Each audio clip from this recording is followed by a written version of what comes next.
भारत समाचार में आपका स्वागत है।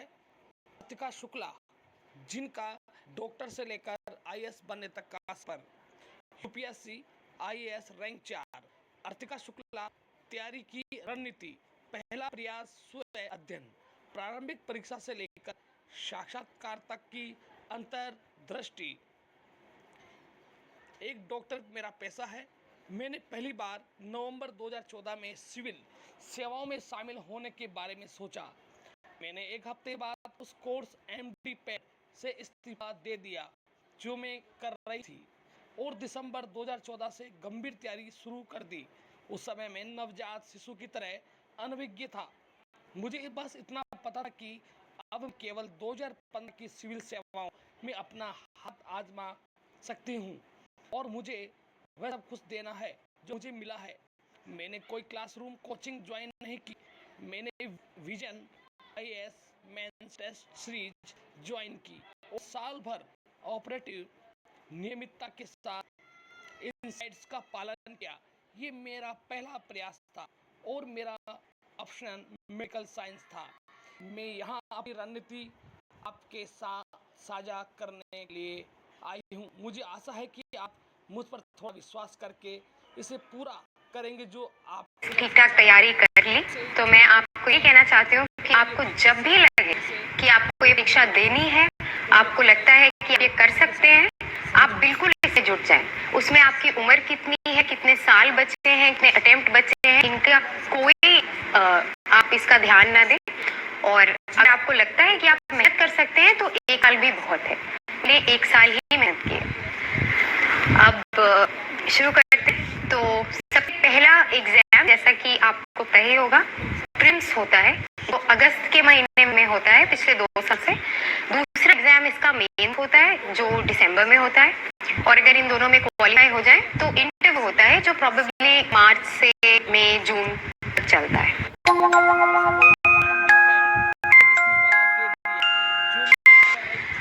प्रीलिम्स का जो पेपर होता है उसमें 2 पेपर्स होते हैं। एक होता है सीसैट एप्टीट्यूड और एक होता है जनरल स्टडीज। प्रीलिम्स में कोई भी ऑप्शनल सब्जेक्ट का पेपर नहीं होता है। ये पैटर्न चेंज हो गया। सीसैट जो है वो क्वालिफाइंग हो गया है, तो उसमें बस अब आपको 30% ही लाने की जरूरत है। उसमें ज्यादा कुछ उसकी टेंशन लेने की जरूरत नहीं है। अगर तैयारी की बात करें, जैसे मैंने करी थी वो मैं आपसे शेयर करूंगी। पेपर जो जीएस का होता है उसका यूपीएससी एक सिलेबस निकालती है। उस सिलेबस को आप देखें, उसमें history, geography, economics, current event, science and technology सब कुछ होता है। एक्चुअली कोई सिलेबस होता ही नहीं है। जो भी देश में चल रहा है, जो एक जनरल वेल इन्फॉर्म्ड पर्सन को पता होना चाहिए, सब इस पेपर में आता है। इससे घबराने की कोई जरूरत नहीं है। मैं भी बहुत घबराती, पर मैं ये बताना चाहती हूँ कि अगर आप सिंपल सा प्रोसीजर फॉलो करें तो आपके इतने नंबर आ जाएंगे कि प्रीलिम्स में आपका सिलेक्शन हो जाए। और प्रीलिम्स में अच्छा करके बहुत अच्छी रैंक का उससे कोई ताल्लुक नहीं है। प्रीलिम्स सिर्फ सिलेक्शन लेवल का एग्जाम है। हिस्ट्री, ज्योग्राफी, इकोनॉमिक्स, इन सब के लिए कौन सी किताबें पढ़नी है, इनमें मैं भाई बेसिक्स आपको बता सकती हूँ कि स्पेक्ट्रम की मॉडर्न हिस्ट्री एक किताब है जो बहुत इंपॉर्टेंट है हिस्ट्री के लिए। ज्योग्राफी के लिए आप एनसीईआरटीज पढ़ सकते हैं क्लास 6 से 12 तक। और इधर उधर अगर आपको थोड़ा और जानना है तो आप जीसी लियोंग भी पढ़ सकते हैं, बट उसकी उतनी जरूरत नहीं होती। और इकोनॉमिक्स के लिए अगेन आप एनसीईआरटी के 10th, 11th, 12th की किताबें पढ़ें तो वो मोर देन इनफ नॉलेज है। इसके अलावा जो करंट इवेंट है उसके लिए आपको न्यूज़पेपर पढ़ना ही पढ़ना है।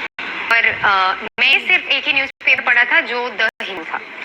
आई थिंक बहुत सारे लोग और न्यूज़पेपर्स पढ़ते हैं, वो आप अपने कन्वीनियंस के हिसाब से देख लें। उसके अलावा जो साइंस एंड टेक्नोलॉजी और स्पेस और डेवलपमेंट्स और ये जनरल बातें हैं वो आपको न्यूज़पेपर के अलावा कुछ भी पढ़ने की जरूरत नहीं है। मैंने तो नहीं पढ़ी थी और उसमें ज़्यादा टाइम वेस्ट करने की भी जरूरत नहीं है। मैं यही कहूँगी कि प्रीलिम्स और मेंस की तैयारी आप साथ साथ करें। दिन भर में अगर 3 घंटे आप प्रीलिम्स के लिए पढ़ रहे हैं तो मेंस के लिए 1 घंटा निकाल लें। प्रीलिम्स के वो टॉपिक ज्यादा पढ़ें जो मेंस में कोइंसाइड करते हैं। तो ऐसा करके आपकी प्रिपरेशन एक अच्छे लेवल पे आ जाएगी अगस्त में ही। इसके अलावा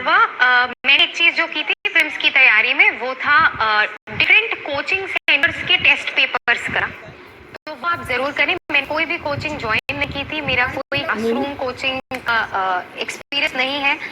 एक कोचिंग कहीं मैं गई भी थी तो मैंने 3 दिन के बाद वहां जाना छोड़ दिया था।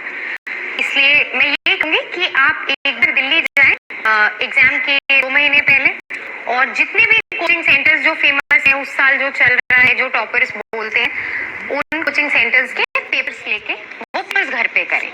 ये बहुत अच्छी प्रैक्टिस करा देता है। आप टाइम लिमिट में करें तो आपको बिल्कुल एग्जाम जैसा फील होता है, और कुछ